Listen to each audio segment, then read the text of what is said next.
We only have 24 days until the release of NBA 2K26, and we have some important news to cover regarding gameplay and more. And if we hit 3,000 likes on this video, I'll give out a free copy of NBA 2K26, so make sure you guys leave a like and subscribe. First off, expect the 2K26 MyPlayer Builder reveal to come out either tomorrow or Thursday. 2K typically likes to put out news on Thursdays, however, Madden does come out on that day, so it could be very well released tomorrow. Next up, Mike Wang tweeted out, "You can momentum cross by flicking up on the right stick to start a standing in and out, and then immediately sprint with turbo towards the off-ball hand." So Mike Wang is talking about NBA 2K26, and it is confirmed that the momentum crossover is back and improved from before. Now, from what Mike Wang said, I'm assuming if you flick the right stick up and let the animation play out, you'll get the in and out move. But, if you cancel it out, you can perform the momentum crossover move. Mike Wang's tweet was in response to Swante's tweet asking for the momentum crossover to be back in 2K26, and it is confirmed that it is back. However, the controls are a little bit different from what it used to be, but it's fine,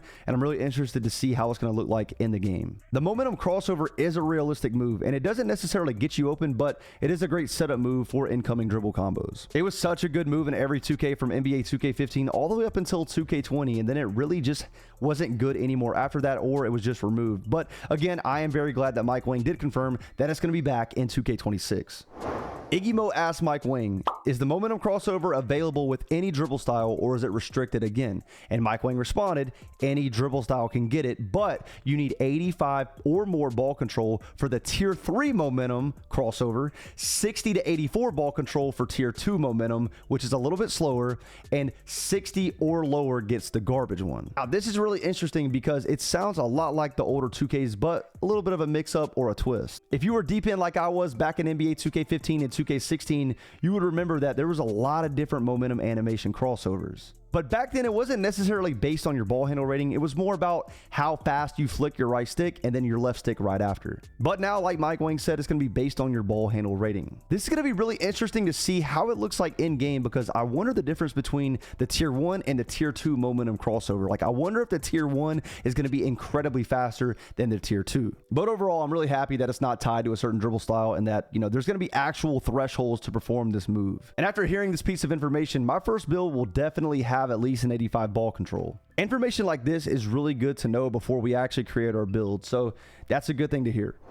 I pointed this out in my news video yesterday, but to sum it up, Mike Wang did confirm that the misdirection behind the back is going to be returning to 2K26. So with that information and the news about how the momentum crossover is going to be returning to 2K26 as well, the dribbling really could be insane. The fact that they said the dribbling is sped up, more responsive, and all this information from Mike Wang, dribbling could very well be back for 2K26. But again, we're just going to have to wait and see, but I am excited. Another 2K content creator, Kevin Cruz, has been studying the small amount of gameplay that we saw in the 2K26 trailer and pointed out some hidden gems and some really good information that we did not notice. Take a look at the difference between 2K26 and 2K25. 2K26, Jalen Brunson was able to stop after that one step into the second step, where he plants his feet, floats the ball, and is able to push. Whereas if you take a look at Jalen Brunson in 2K25, after that burst, take a look at the footwork and how we struggled to stop and plant our feet to explode very quickly. Look, it's almost like you had to hop into place and then put both feet in a parallel position, which is not very explosive, by the way. Check out the footwork in 2K26 when Brunson is about to explode. Left foot forward, allowing him to push off of that, but right there. So there's some magic going on with the footwork here, but 26 looks more natural than 25. In 25, you had to hop into a parallel position almost, which is not very explosive, and as a result, by the time the ball enters Jalen Brunson's right hand after the crossover, that's only when we're able to push off our left foot and then cross over for Jalen Brunson. I'm so glad I just saw what Kevin said, because the only thing that I honestly noticed in the trailer was how much more explosive and fast Anthony Edwards was in 2K26 compared to 2K25. Kevin made some really good points here, and it makes sense because Mike Wang did say a few days ago that they did spend time on tuning the dribbler's ability to start, stop, and cut. He also said the speed and tightness of changing directions will vary based on ratings and the dribble style. Now, this sounds great. I like the fact that the speed and cuts will be based on your ball handle and speed with ball ratings. However, I am a little bit nervous because he did say that it's going to be based on your dribble style as well. NBA 2K25 quite literally gave me PTSD hearing the word dribble style, because there was literally one useful dribble style in 2K25, and that was Darius Garland. That's it. I'm hoping in 2K26 there's going to be a variety of dribble styles that are quick and explosive. And again, from earlier, Mike Wing mentioning that any dribble style can momentum crossover is a good sign. There could be a good amount of explosive dribble styles in 2K26 as well. This does bring me some type of excitement, but we'll have to wait and see. Now, there's probably a good amount of people watching this video right now that's probably upset and they're mad about all this dribbling information because they quite literally just hate dribblers. With Pro Play being introduced, they think that 2K25 is super realistic, but it's not. It's slow and clunky and not responsive. The momentum crossover is a realistic move, and so is all these other moves that Kevin Cruz was pointing out. Here is a perfect example. But let's take a look at how Deron Williams uses those kinds of stops and quick explosions to beat the defender. Right? First crossover, second crossover, third crossover. Right? Hey man, all I want for 2K26 is fast and responsive gameplay.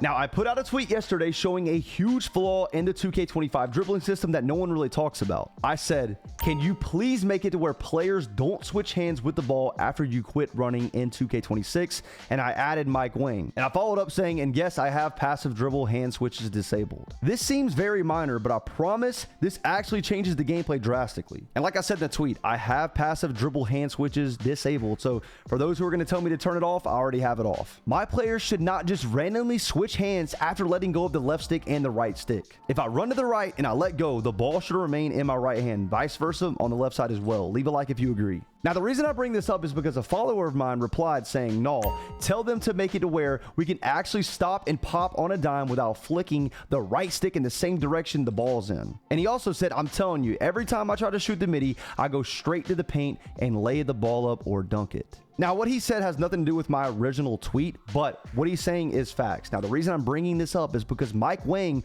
responded to his tweet saying, make sure your left stick is centered before you hit the shot button. Now, this is crazy because this is the second time, literally within the last few days, that Mike Wang has responded to someone who replied to one of my tweets. But sadly, he didn't respond to my original question to him about the randomness of our players switching hands with the ball. But again, he is seeing my tweet, so this is a really good sign. Mike Wang or any other 2K developer could be watching this video right now, so make sure you guys comment down below what you guys want to see fixed going into 2K26. You know, whether it's about shooting, dribbling, or defense, they could be watching. We have some more information on the new dribbling animations and old dribbling animations returning to 2K26. Someone on Twitter asked Wolf, who is a 2K developer, the return of the Curry slide, and he replied saying, yes sir, a few other really good behind the backs as well. Now guys, I am loving what I'm hearing right now. However, at this time of the year, you know, every single year, all the news sounds so good, but most of the time it really doesn't live up to the hype. But I'm hoping in 2K26 it does live up to the hype. We are due for a good 2K. It's been a very long time since we've gotten one. Mike Wang already confirmed that Scottie Pippen Pro 3 behind the back is returning to 2K26. So again, man, we have some solid info regarding dribbling so far. In case you didn't see yesterday, Zach Timmerman already confirmed a lot of new build names in 2K26 like Stretch Cleaner, Point Fading Wizard, and more. But he just confirmed that the build name Rim Reaper will be in 2K26 as well. Now, I think this is going to be some type of two-way slasher build, maybe a 96 or a 99 dunk build, most likely. All this information isn't absolutely insane, but I just want to put that out there in case you guys are interested. But guys, this is all the most up-to-date information we have right now for NBA 2K26. Again, expect the MyPlayer Builder reveal to be either tomorrow or Thursday, and I'll be live streaming my reaction to the news, so make sure you guys leave a like and subscribe. I'll be seeing you guys in the next one. I'm out. Peace.